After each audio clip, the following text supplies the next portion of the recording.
Namaskar. This is Dada Rainjitananda. Welcome to this webinar on Astaunga Yoga. The webinar is this is a live webinar and you can ask questions. The questions, if you see in your control panel, there will be a space for questions. So you can type your questions. You can type it during the presentation, or you can do it in the end when we'll have time for questions and answers. Let's go through the presentation then. So Astaunga Yoga is also called the 8 limbs of yoga, or the 8 steps of yoga, or the eightfold yoga. And who is this for? Who is Astaunga Yoga for? It is for everyone.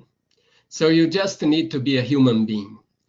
There is no other requisite. You don't have to be a doctor or a very learned person. Anybody can practice Astaunga Yoga. It is for everyone.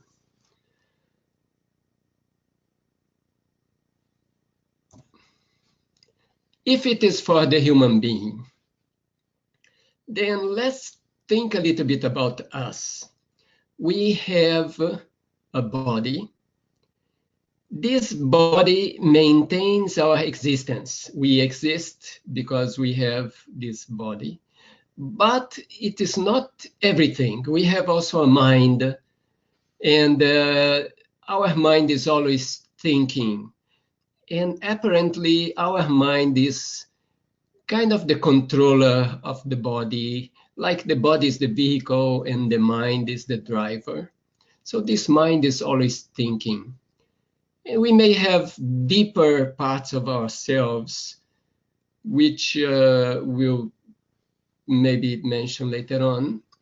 But one of the main things in human life is thinking. We think before we do anything, and it's our thought that makes us do things. So we are always thinking. So regarding thinking, my teacher said once the following quote: regarding this faculty of thinking, if it is done in a methodical way, the result is certainly positive. A negative result is achieved only in certain rare cases. But if it's not done in a methodical way, the general result is negative. Only in very rare cases do we get a positive result. Shri Shri Anandamurti. Why did I bring up this quote here? Astaunga Yoga is a method, or it's a system. It's a system to attain yoga. So that is Astaunga Yoga. The important thing here is to have a very precise, a very methodical system so that we can attain good results. And most of our existence is in the mind, is in the thought. So in Astaunga Yoga, there is a lot about thought.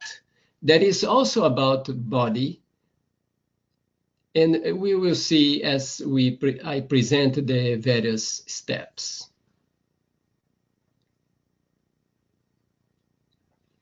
So what are we going to practice? So who is going to practice? The human being, any age, any type of body, any social status, any education.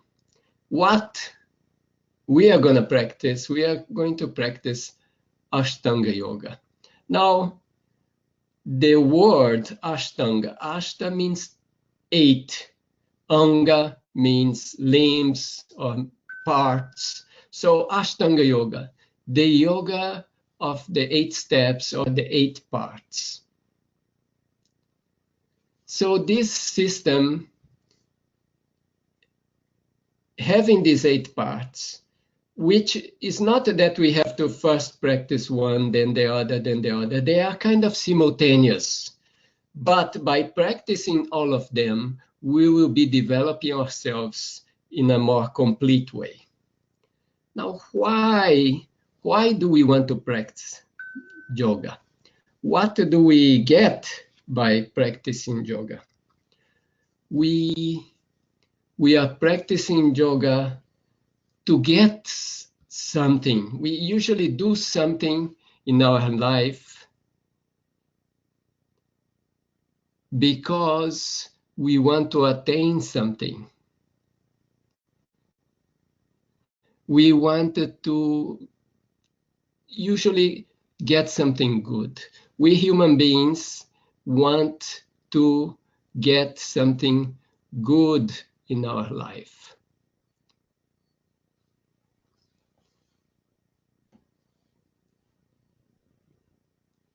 We want a good life. We want to be happy. We want to be in living well, let's say. So everything we do is with that scope. And so let's see what are the steps that we can take. It means the steps of Astaunga Yoga to have a good life, to have a good human life. And as we go on, we'll also touch a little bit what is really the scope of human life.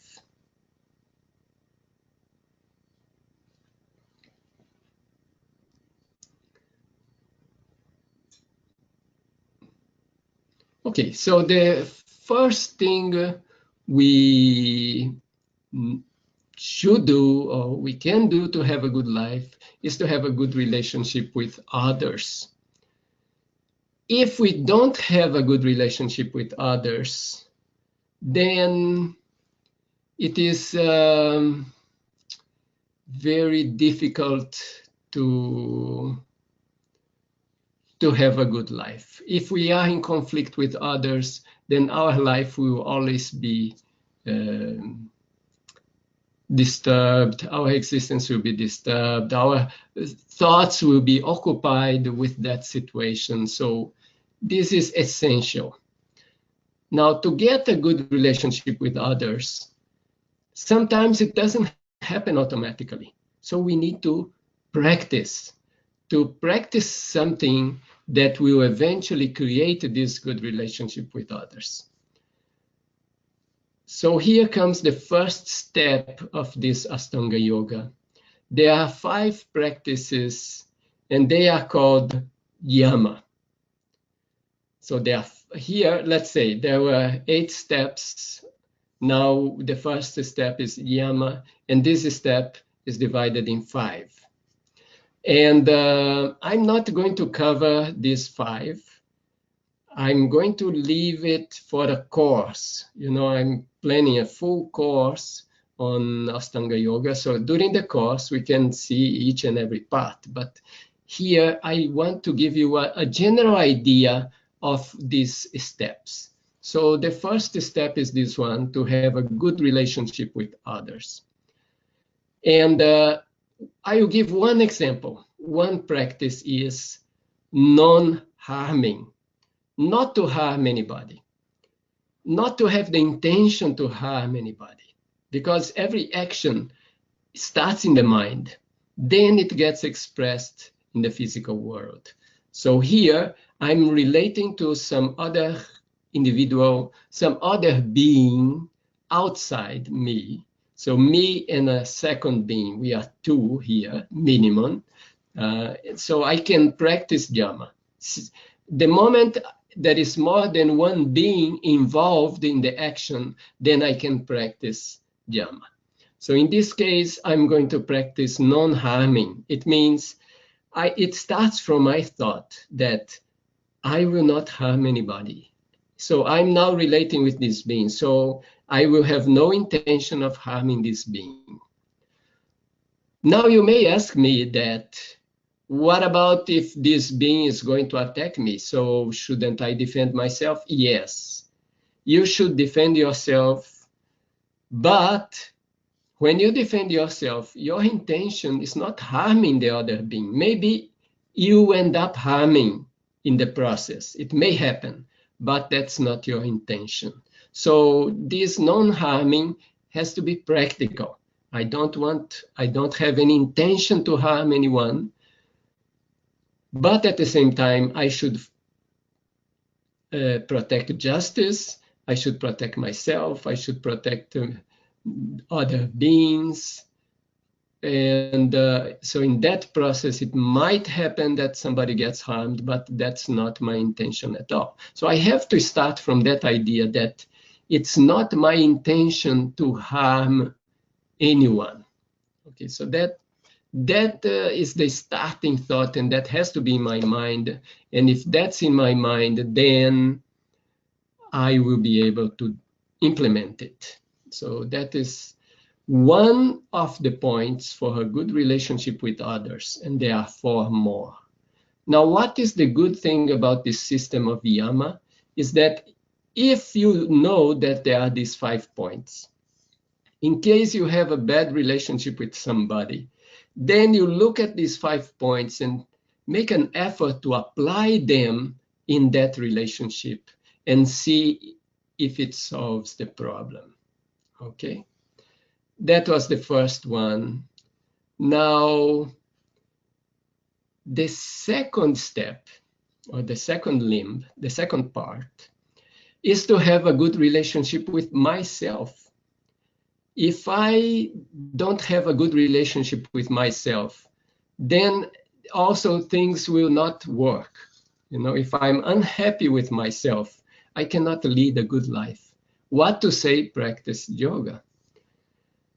And for this good relationship with myself, there are also 5 points, 5 practices. They are called niyama. So this is the second step. And here also, I'm going to give you only one example. And this example is about cleanliness. Clean the body, clean the environment, clean the mind. So this is very important. And my body, I can keep it clean externally and also internally. Internally means everything that goes within my body should be, let's say, clean. My environment should be clean, my external body clean. And my mind should be clean, let's say, externally, means everything that's coming into my mind, I should make an effort that I only allow things that are going to have a good effect in my mind, and I keep out what's going to have a bad effect. And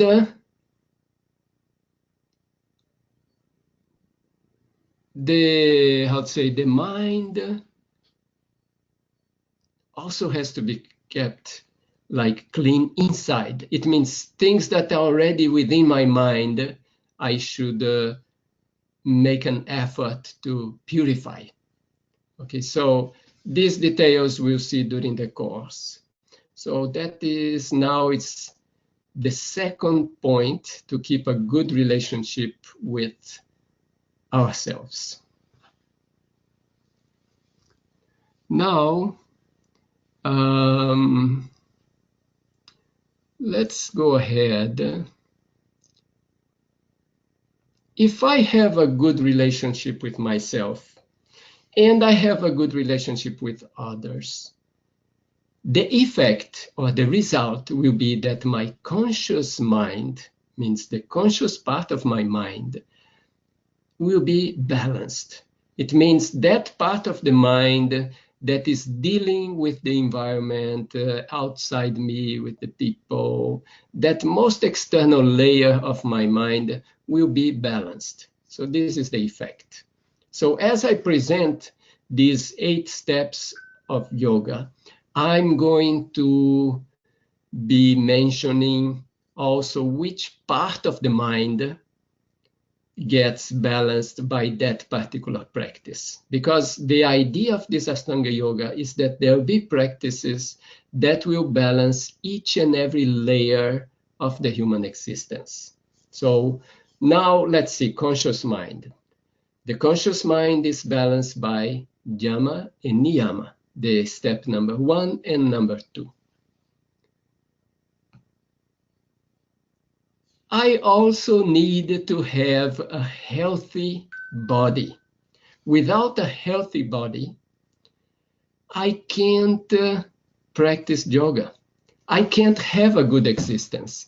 If I have pains, aches, and sickness, it will be very difficult for me to maintain a good existence. So I need to work to keep my body in a balanced way. For that, there are the exercise of yoga.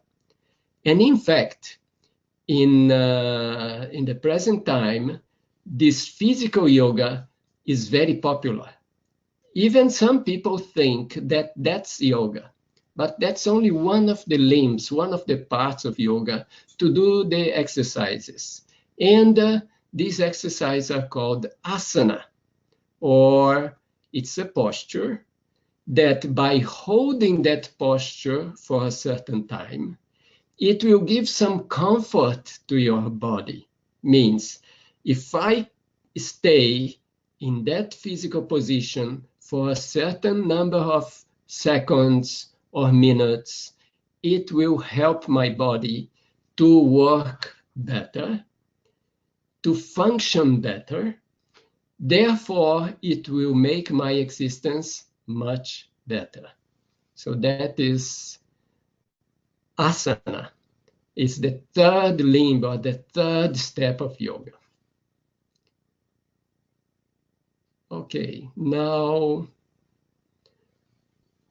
one very important thing of our life is breathing. I can live without food, I can live without water for a long period of time, but I cannot live without air. So air is really, really, really important in life. And to breathe well is very important. It can change our life. And for that, there are techniques, systems of breathing that will help.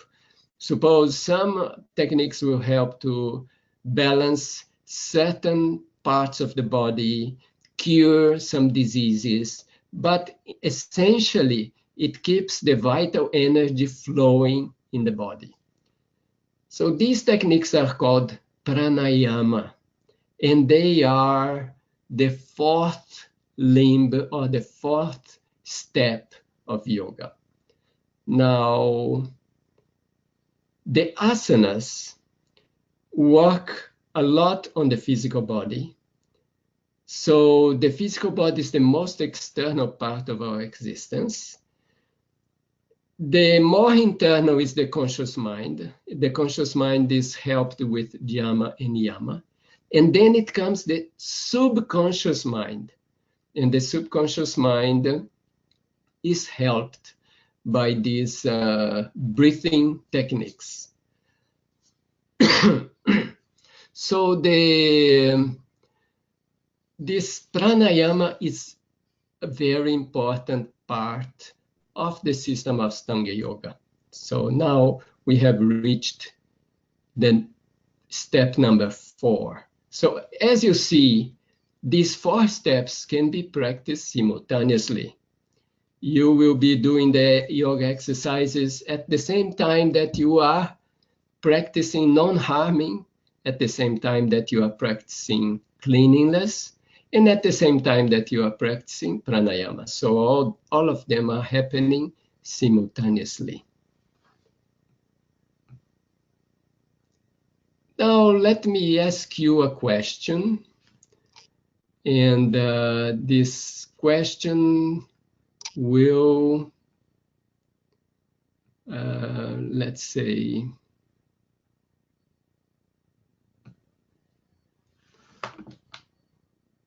Okay, maybe I will leave the question for later. Let me see, it's not coming up here. Yeah, it's not coming up here. So let me leave this question for later. Let me continue with the presentations.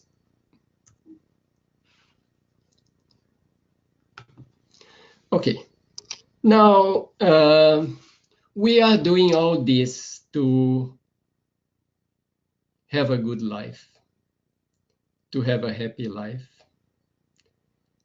But one detail, we cannot get this happiness from the outside world, from the things we have, from the things we do, because most of this happiness is inside us, is within us. And you just see the situation, for example, two people went to a celebration festival, and these two people are there in the festival. One is very happy enjoying the festival. The other one is very sad, not enjoying. So what's the difference? Outside, everything is the same. The festival, the people, what's happening outside is the same for both. But what's happening inside is different from one to the other. So the happiness or the enjoyment is actually inside. It's not outside.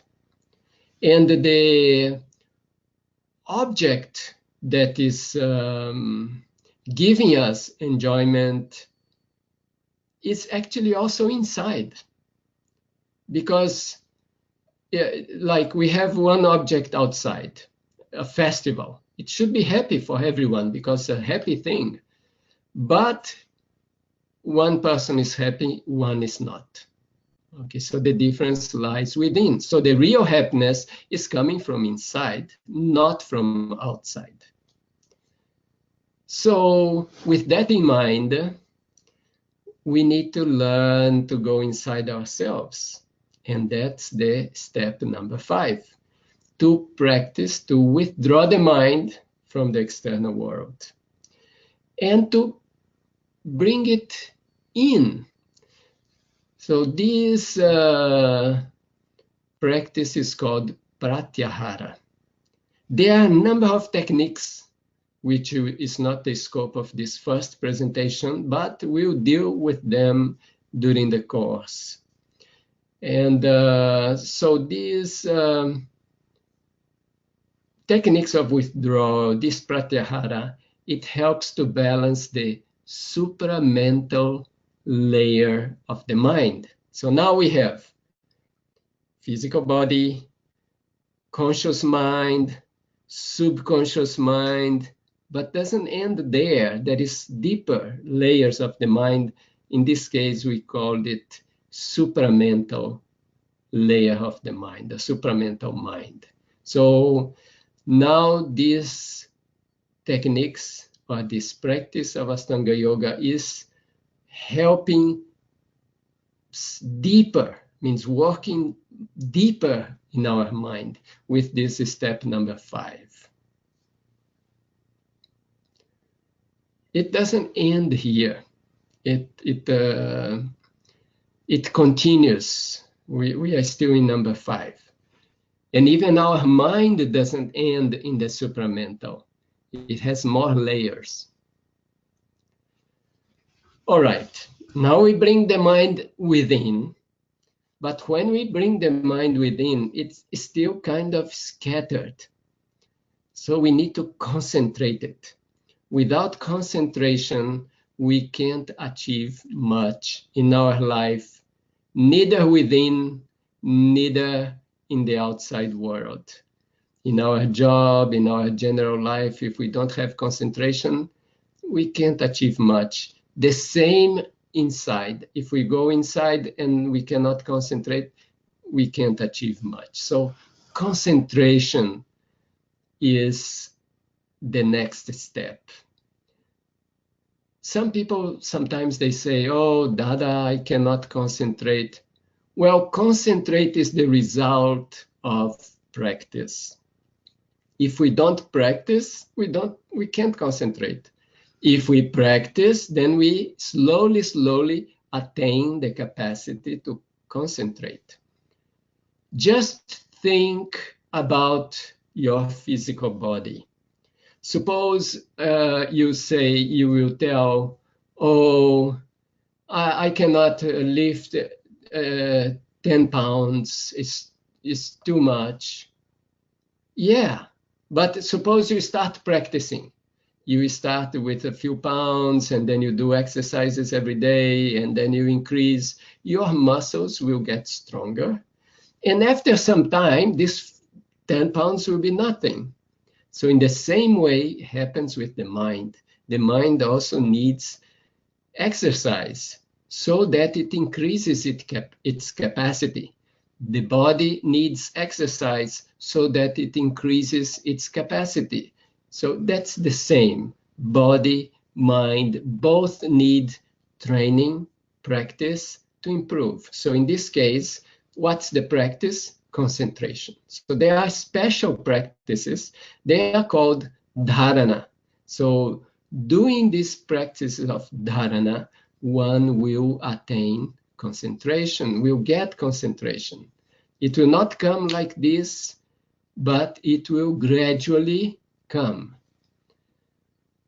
These exercises of concentration, dharana, they help to develop a deeper layer of the mind. You know, we were talking about physical body, let's say 1, conscious mind, 2, subconscious, 3, supramental, 4, and now we come to 5, and we call this one the special knowledge mind, or the level of the mind with a special knowledge. It's a deeper knowledge, intuitional knowledge. We'll not cover it in this presentation. We'll leave it for when we have more time, okay? So we have reached now the point number 6, dharana. Now what's next? We are doing concentration. Then we need to meditate. Many people think meditation and concentration is the same, but there is a subtle difference. Meditation is thinking with concentration, means you have concentration and now you are thinking, and you are thinking a special thought.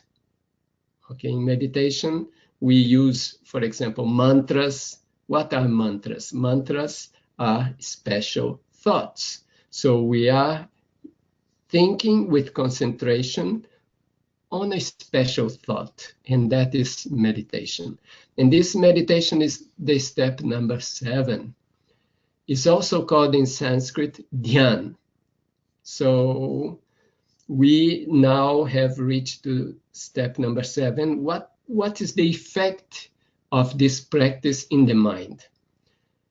It develops, it brings balance to a more subtler, deeper level of the mind called the causal mind.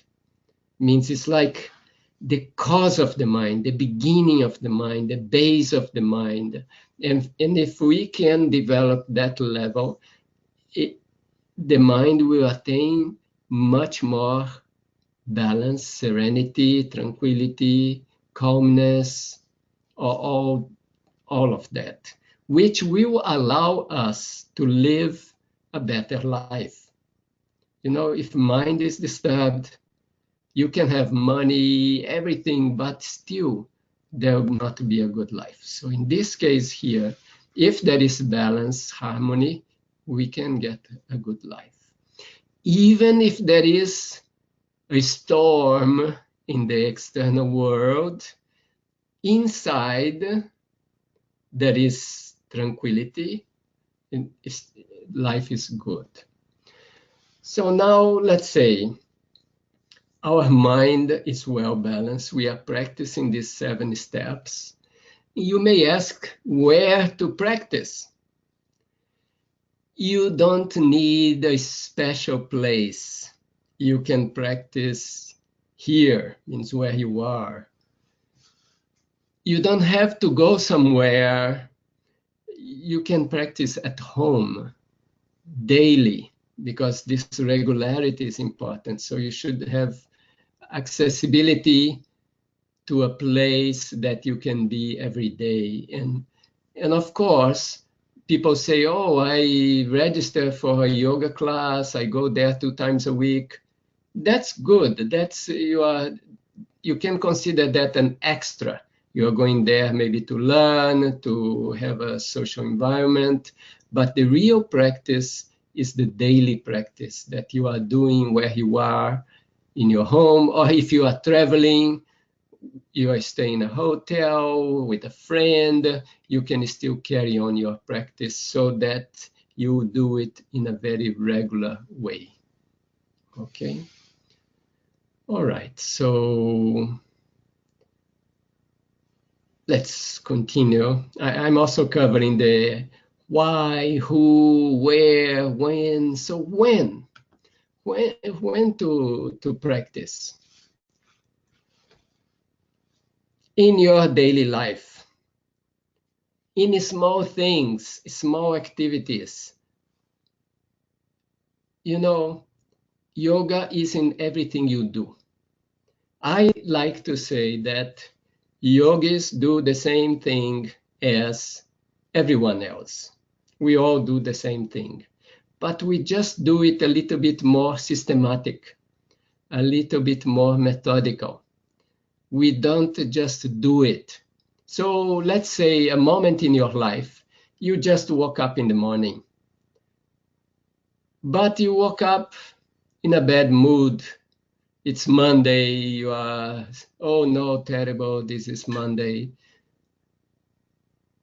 Means that moment of the day that your mind just got conscious, the thought that you have at that moment is very important. So we were talking about thinking in the beginning of the presentation. We have to think in a methodical way, then we'll get a good result. So now you just woke up in the morning. So think in a methodical way about something that's very positive, that's very,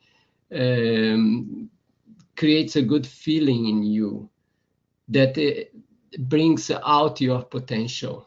So that first thought is very important. So everybody wakes up in the morning. Everybody has a thought when they wake up in the morning. In the same way, we also have, but we will work with our Astaunga Yoga techniques, or even simpler than that, we will entertain only a very positive thought in our mind at that moment. So as you see, to start the practice of yoga is not something out of this world. It is something connected to your daily life. It has to be something very practical. So that is when to practice in your daily life. Where you live, where you are.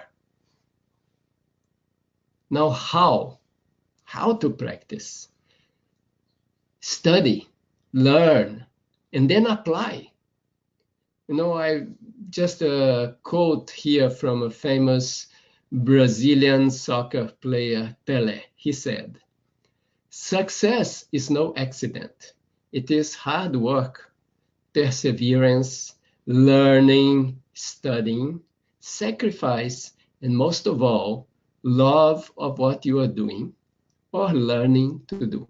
So we have to develop this love for the practice, that we like the practice, we enjoy this practice, and we get benefits from it. We don't make it heavy on us. I have to practice. Oh, I didn't practice. No. Oh, I practiced a little bit, 1 minute today, and it gave me a tremendous joy. It helped me a lot. Oh, I practiced 5 minutes. Oh, now I'm practicing every day regularly. So whatever you learn a little bit, practice that. You learn a little bit more, add to your practice. Then you learn a little bit more, add more. Some people want to learn a lot and they don't practice. That's not helpful. It is more helpful if you know a little bit and you practice a little bit, instead of knowing a lot and not practicing. So now you may be asking, so what is the 8th step? We talk about 7. We develop the mind, all the levels of the mind, the body. So what's next? Next comes Samadhi. Samadhi is, let's say, the goal of yoga, is a state where you go into a very deep feeling of happiness, an infinite happiness inundates our being. It's a state that you cannot describe with words, and it's not just a feeling of happiness, it's something deeper, which I cannot tell so much about it to you because it needs that you experience. But that's the goal of yoga. We can say infinite bliss means something that has no limits, but still these are only words. As we are practicing this system, this idea of samadhi or the experience of samadhi may be something theoretical. You may have read about it in books of yoga and things like that, but it's theory. But what happens is that with practice, it gradually becomes practical. Let's say that I am here in this room and there is fire outside, okay? So if I go towards the fire, as I move towards the fire, it is becoming warmer and warmer and warmer. So in the same way, as I'm practicing this system of Astaunga Yoga and I'm moving towards Samadhi, I'm slowly having some experiences within me that are slowly growing and that reassure me that I'm moving. But this may happen sometimes and then goes away, then again, like that. So this is the 8th step, Samadhi. Okay, so now I have presented these 8 steps. Let me do a summary. So this was the 8-fold yoga, or the 8 limbs of yoga, 8 parts of yoga. The first one we talked about was to have a good relationship with others. Then next, have a good relationship with me. Okay, my conscious mind is getting okay, but I need a healthy body. So I need to practice the asanas. I need also to breathe well. So I need to practice the pranayama, number 4. I need to go within me to find the reason, the happiness, the reason for my existence. I do that with part 5, withdrawal of the mind, Pratyahara. I withdraw the mind, and now I need to concentrate it. So I practice dharana, I practice concentration. I'm now concentrating, but I need to make my mind move towards the goal. That's meditation. Mind moves toward the goal with concentration. So it's thinking with concentration, some special thought, the thought that takes me to the goal. That's meditation, number 7. And finally, number 8 is samadhi. Now we have here the 8 steps, or the Astaunga Yoga. And finally, I see some questions.